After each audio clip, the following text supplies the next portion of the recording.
Hey guys, Carl, founder of DateLinked here, and I'm here with Kaleb. So Kaleb is one of the first guys that got set up with DateLinked, and I know your results have been just absolutely incredible. So we're gonna dive into that really soon, but why don't we just start off? If you could just introduce yourself a little to everyone, maybe a little bit about your background, and yeah, just who you are. Yeah, hi. For anybody watching this, my name's Caleb. I'm 21. I'm living in Medellin, Colombia, originally from the United States. I work as like a remote consultant in the on the online space. So for different companies in the U.S. that need do wider range of consulting and things like that. But I'm blessed that it gives me sort of the ability to travel and just have the mobility to be wherever I want to be, really. Um, I found Carl. I found Carl originally through Facebook a while back, and yeah, we just had really good conversations. And I was curious to check out more of sort of what all this was, and sure enough, yeah, it produced some cool things. Cool. So yeah, I know you've been telling me before you were in the dating scene for a long time before this. So you were obviously trying different things to get your dating life, in order. So yeah, why don't you talk a little bit about that and like what was the biggest problems you faced before you got set up with DateLinks? Yeah, so it's funny you say that. I mean, I've probably tried everything under the sun when it comes to dating, as far as just, YouTube videos and courses and programs and tactics. And I've done a lot of cold approach. That was sort of the first thing once I got some like enough skill under my belt and confidence, was cold approach. And so I was going out, probably every weekend to a city that I used to live near at the time when I was in the United States. I'd make it a point to, like, I had a friend of mine, we would go out and just do cold approaches in the park.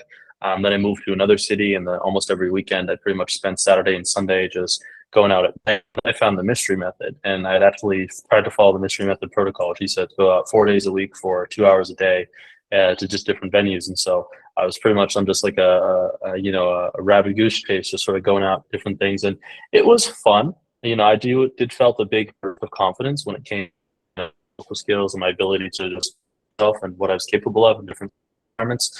But it never really produced anything. Like, I could show you guys, I have like a Rolodex of like phone numbers. I think I have like 75 phone numbers, 80 phone numbers that I gotten over a couple year span. But none of them went anywhere. And I was always terrible at texting. And I took programs on texting, and it just seemed like it made me worse at it as opposed to better. But I think what cold approach really lacked was just um, it was just so spontaneous, and I was just so anti-internet at the time. I didn't really understand Instagram and how it worked and all that stuff. And so I could get the number, and when people kind of like look into who I was, I was just non-existent. And so I don't know where that breakdown was, or in texting, I still could never quite get my head around it. So it was just a lot of years of just struggling, but I did have fun. I think I took more pride in getting the phone numbers I did actually getting dates and all that came after that. So, but yeah, that's sort of what things were like prior. But yeah, it was just a lot of work and a lot of investment for little to no return. Mm. And what would you say was the thing that made you feel like you needed a new solution? I think like it was two things, right? One was just sort of the culture of the dating environment. Like, this is why I kind of live in South America, is because I really like the culture here when I came. But really made me feel like I needed a different solution was just um, once again, I'm still a professional developing my career, and I always had the belief that like I would fully develop my career first and then go find love. But then I realized like I wasn't actually enjoying the moment as much as I'd like. I didn't have anybody to share these experiences with, and it'd be nice to have someone who was with me when I didn't have a lot of things, so that way as I got bigger, and I kind of began to see that superficialism as well, where there's a lot of people that I'd meet off of just kind of like my status, but they'd want a specific lifestyle. They'd want just this kind of, they have this abstraction to me that wasn't me. And so it didn't really feel very genuine. But really felt like I needed a change because I just couldn't invest time going out and cold approaching. And I knew it didn't work. It's not that I don't like going out to the clubs and saying hi, but it just wasn't the lifestyle that I wanted to live. And I didn't have, Carl had said some things, right? It's like I didn't really have a social circle with my work super conducive to me meeting people because I work remote. So it's not like I have an office job or going to events or different places where I'm not really paid to go visit people. I have to do it on my own time. And I just kind of knew what all the venues nearby produced. So it just wasn't going anywhere. And it was just, I was really, really lonely for a while. And internet dating, especially in the US, I don't know, just at least the dating apps, they just really didn't go anywhere. You could swipe and swipe and swipe. And even being a platinum member, it's like it just didn't produce anything. Mm.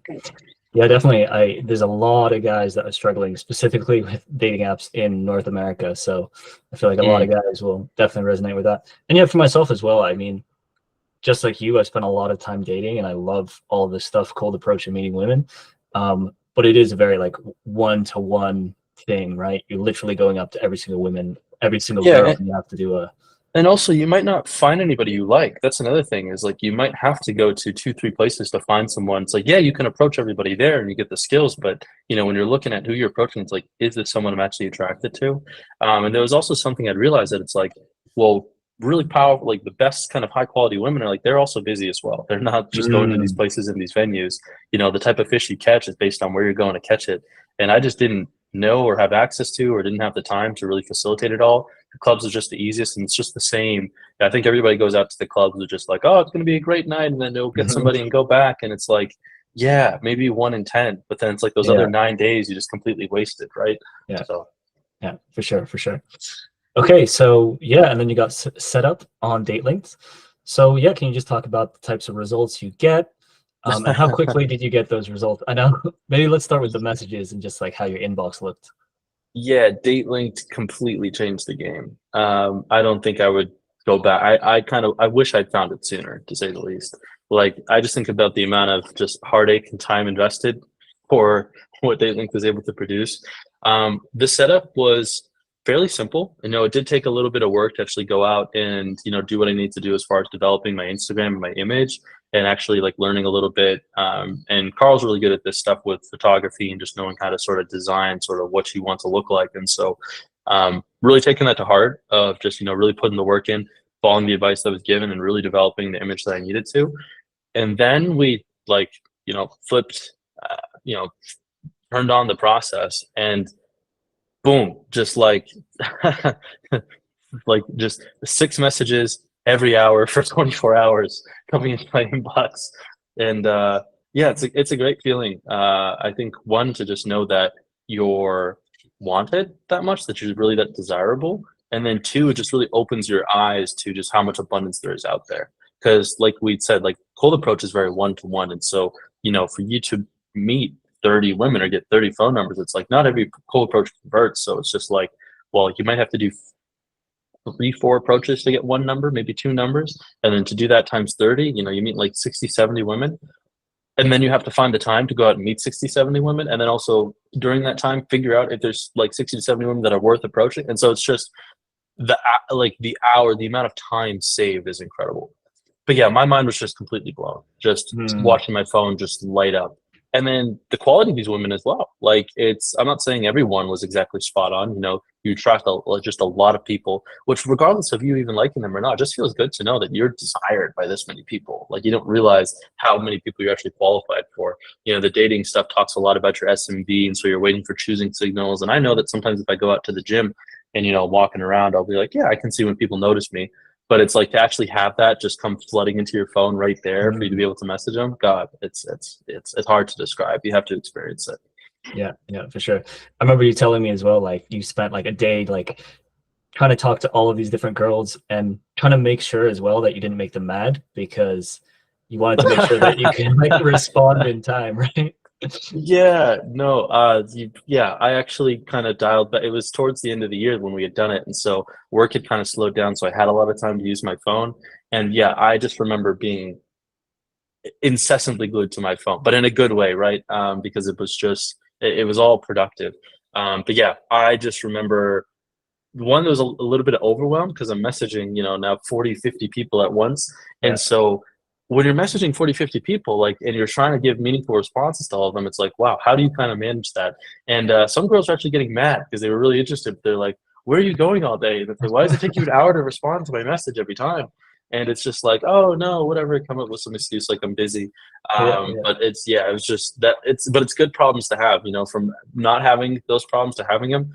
I joke, and I think I told Carl this, that it feels like you're like an Instagram model who's got like a million subscribers, a million followers or whatever, and you've now got like all the guys in your DMs who are just like, baby, and more, all this stuff, and so it's just like the tables have turned. I kind of get what it's like now to just be like this. I really have any choice if I want it, right? So Yeah, yeah, yeah. it was Love it was that. incredible. Love that. And yeah, obviously I know about your kind of dating results because these, all these messages manifested into quite a number of dates for you. So Yeah. yeah, why don't you talk just a little bit about those dates and just how your dating life as a whole changed because of this, because of basically the systems that we set up.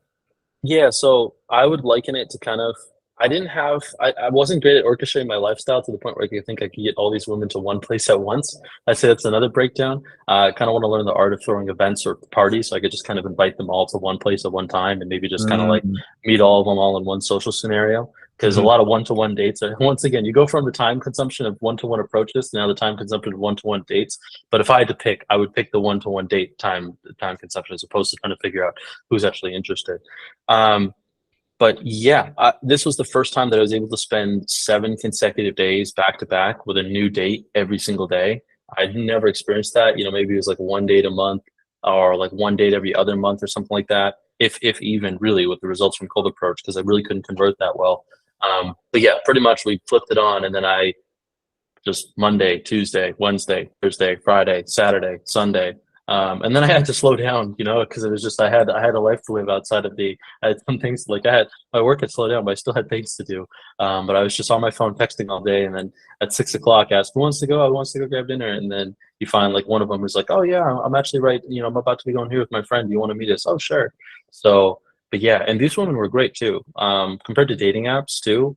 Dating apps I think produce a lot of especially where I am, you produce a lot of people who are kind of disingenuous. You don't know who's a catfisher or who's really a scammer. Yeah, there are real people on there, but there's definitely a lot of like, I was also thinking with Carl about it, just your competition's right there. It's like, imagine you're trying to fight for a date when mm, there's like, could be a millionaire above you, a guy who's jacked right below you, a guy who's been messaging her for weeks prior right below you as well. Or someone maybe she's been on a date with has followed up with her. And then there's you, right? So it's like you're mm, stacked against, they have to make the choice of like, do I want this over all these guys? Which, I mean, it's just that's just not the position you want to be in. You don't want to be the mm. commodity. But now I'm like they're the I'm not saying it in a bad way, but kind of they're the commodity in that sense. But no, Yeah. it was just great. I met women who spoke English. I met women who were established at careers. I met women who were just really young and wanted to go out. I really got a taste of a bunch of different types of people and personalities. And it produced its own results, for lack of better words. I'll keep it PG. But but yeah, it really helped me, I think, kind of figure out what I was looking for in somebody, what I was really wanting, and just learn more about myself too. And I also think just change how I see dating as a whole, because I got a lot of desires out as far as just what I wanted in somebody and just feeling like I was actually wanted. So it's just like felt like all these years of just being like in the cold of like dating being something that's difficult. Now I'm on the other side of that, and it's like now I don't even really worry about dating or think about dating that much. So Gotcha. Yeah. I imagine it's quite nice to be at that point where you feel that true abundance and you're like, well, now I know I have this on lock. So now I can go mhm. back and focus on other things in my life and turn this on whenever I want. And I know it's always there, right? Oh, very much so. Very much so. And I haven't even thought about how we use this, in terms of traveling, where I've wondered, I've always wanted to go visit, where Carl's at. I believe it's Sweden, right? Yeah. Yeah. So like, but if I went to Sweden, just flip it on and then I've got dates in Sweden, or I could Hmm. go to Dubai, or really anywhere in the world for that matter. And you could even put it on beforehand and just get kind of people who are anticipating your arrival. But you touched upon a big thing there, which is just the abundance. It's not until you actually achieve abundance in your dating life that I think you can relax and really kind of calm down and find like a life partner for the most part. Because I know so many people in my life who are just, um, they just took who was there at the time, and they didn't realize that Hmm. there was better options out there. And there's sort of that choice, I would say too, sometimes less is more. Having less choices makes it easier. But I think now it's just I know now that I'm destined to find someone who's really of a higher quality, because you'll find one person who has some things you like and some things you don't like, and then another person who will have the opposite.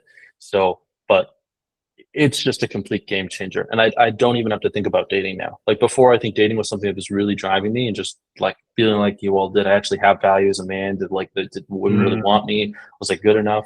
And now I'm on the other side of that, where I can just feel like content and whole, knowing like, okay, well, I know that if, we turn the system on, 300 people will raise their hand to go out with me in like an hour. Yeah. So Yeah. it's like, I can just relax in the fact of knowing that, okay, it's now just having the abundance, right? To know it's a choice whether you want it or not. So, Yeah. Yeah.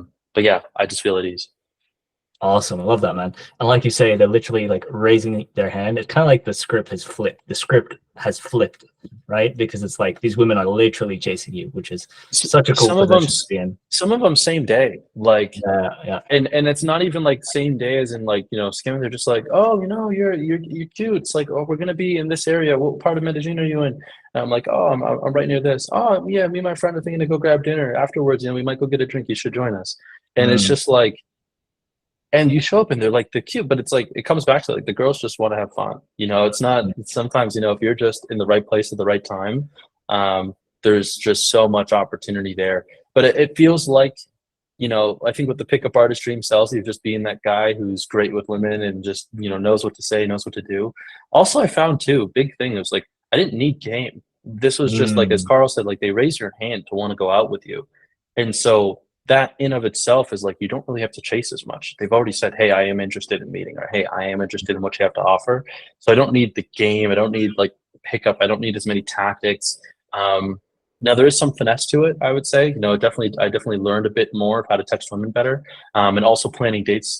Planning dates is probably the hardest part of just sort of navigating logistics because you have to have that leading and also having them follow. But no, it was just it was a walk in the park. mm. Love that. Nice. What would you say specifically would be your favorite part about date links? The time protection, to know that we did have a lot of variable control over it too, where it was like if I wanted more I could just say, hey, let's turn it up, let's get a bit more aggressive, or if I wanted very little, we could really dial it back. And Mm, I could check my phone at the end of the workday and have 10 messages to respond to, or 100 messages to respond to. And I also didn't feel like I needed to sacrifice my focus in my day to respond to these women. What I was doing prior is when they were coming in. Before, when you don't have anything, you're taking it as soon as you can get it, right? It's like mm, almost on Tinder, you see a match come through, and you're like, oh, let me message it right away. I don't want them to yeah, forget. yeah. But now it's like I can flood my phone with all these people who are interested for a text back, and then at the end of the day, just like when I'm done with work, look at my phone, pick who I want to respond to, have the conversations, get a WhatsApp number, and then just kind of keep texting and flirting over the course of the week. And so um, that's really it. I think it's just the freedom to know that I can control my dating without needing to go out, without needing to do anything unsafe, without having to put myself in embarrassing situations, and without having to spend as much money too. I would say what this costs compared to how much I've had to spend in just like bar tabs and just my own personal time, you can't even compare. For sure. What would you say to somebody who's just on the fence? They don't know if they should look into this, if they should get started with date links. Yeah, I think that's something that came through my mind. It's like, is this really the best use of my money and time? Because I will say the hardest part probably is just the work and getting your image set up the way you need to. And Carl, you're really clear as far as what's needed and what's not needed in that. And I had to get comfortable with the fact of just like, okay, I have an actual presence in a social media profile. There is some like I'm actually trying to build like a specific perception of myself. And that was the hardest thing for me to wrap my head around. And also how that perception is going to impact someone's wantingness to like, message you. But once I kind of got over that hurdle of just understanding how, Instagram and social media really works and the power of actually having, the associations and a lot of the imagery and positioning and how to like even pose in photos. Once I got over that, which was the hardest thing for me to understand, I would never go back. And so for Mm, anyone who's skeptical, I would say, like, look at your life and what you really want from it. And how much do you value your time? And if you really value your time, what I think is best is just go out there and meet as many people in a short window and let that one person just bring itself to you. The opportunity is there, but what you're lacking is enough chances to find it. And every other method is just so slow for trying to get the right amount of exposure. And so take the time to just really drown yourself in just the sea of options and see things out there. You'll understand yourself better and you'll get better with people too. I remember by the seventh day of me taking these dates, and I lived with my best mate as well. He was like, bro, you just have such a different frame around women now. And I was like, huh, you raise a good point. You kind of are able to mm, tap into like a higher level for your own masculinity, attractiveness. You don't even really try to chase anymore, or even try to be like intimate anymore. I don't know, just something about you is really magnetic and they really feel it. Even to the point where my friend said like, bro, I could really observe it too. So it's how much do you value your time and how much longer do you want to keep doing all these other things? And I had an ego that was like, I prefer cold approach because I control it. It's on my time and I don't have a lot of time for these things. But get over any hiccups around, Instagram and all that comes into that, and then just sit back and just let the process run itself, and dedicate your weekends in the latter part of your day to just messaging, going on a lot of dates. And that's what I would say. It's just have to get out of your own way and just really know that this is just the new age of things. And I think as we get more modern and we get more and more online, I see how the world is changing. Yeah, I think cold approach is going to be even harder over time. It's the right scenario. It's not, I think it's a skill you should have, but it's like, you have to know how to hunt with nets instead of spears sometimes. 100%. I love everything you said there. I mean, the Instagram setup, Instagram, and we've been talking about this as well. It is your personal CV of the modern age, right? So yeah, it's so worth setting up for this, and even in other scenarios, it's just having that Instagram set up to show girls, to show women, to network with other guys. It's just super useful. So I love that. I also love that you said, how you feel as a man and how it just changes you going on lots of dates. It's that abundance and that sense of entitlement and the sense that this is just the way that things are. That's right. at least the way that I conceptualize this. It's like, that's just the way things are. I just get with a lot of women, and that's what other women can smell off you, right? So yes, yeah, really and we're still very primal beings. And when you truly have that abundance, but just that confidence in yourself, and they know that they're in good hands, you also get better at, like, a lot of coaches and like pickup artists will teach you a lot of these inner dynamic things. And I think it's good, but you need places to be able to apply it. It's like learning how to ride a bicycle by reading about it as opposed to actually riding it, and being able to kind of go back to some of those things that I used to take notes on and kind of think about them more consciously in the moment and really understand sort of that essence of the female dynamic. But what I would say too, as well, when it comes to the calling card, the CV, like you said, Carl, it really makes you think about who you want to be as well. Who am I? And I think one of the biggest things is just making sure that, it's not about, I think a lot of people think with Instagram, it's just, you have to be the superficial version of yourself, or you need to be this, or you need to be something other than what you are. But there's so much value in just having a good, authentic Instagram. And I'm also realizing too that I think a lot of my faults in dating came from me trying to be somebody I wasn't, just because I thought that's what would work better. But there's sort of that sacrifice of, well, let me just actually portray an image and a lifestyle that I live, not try to portray something that I'm not, and see what that attracts. And it's like, once I create that image, use Carl's system, turn that on to the masses, and then just look at what that attracts. Like, it's literally attraction. Like, what you are is what you get back. And so if you're going to be someone you're not, but that's where it takes a while, because you have to look inside yourself and really figure out, well, this is how I want to be seen. And then get over any hurdles when it comes to just like how you pose and how you look in photos. I'm so used to the corny selfies with the bros and stuff like that. But now that I get it, it's like, oh, I could see it. So yeah. 100%. Cool. Well, are there any last things that you want to mention? Any last benefits? Any last thoughts? We covered a lot of ground. So. Yeah, we covered a lot of ground. Yeah, I would say Carl's just a really fun person to work with, and is really a master of the craft when it comes to all this stuff. And I just really love how laid down and down to earth you are with a lot of these things, compared to a lot of I think we're in a very red pill, blue pill, black pill type of society where it's like this, that, or the other. And I think you do a really good job of taking, the good and bad from everything and putting it into just, well, this is how you be a human with these people. So, but yeah, that's all I'd have to say. Cool. Well, yeah, I really appreciate that, and appreciate your time as well. Yeah, thanks so much for talking to me. And thanks for having me. And if anyone here is listening and interested in Kaleb's results and how they could get the same types of results, then just click the link, which will be either down below, or maybe to the left, or maybe to the right, or up above. And we'll talk soon. Perfect. Cheers. Thanks so much.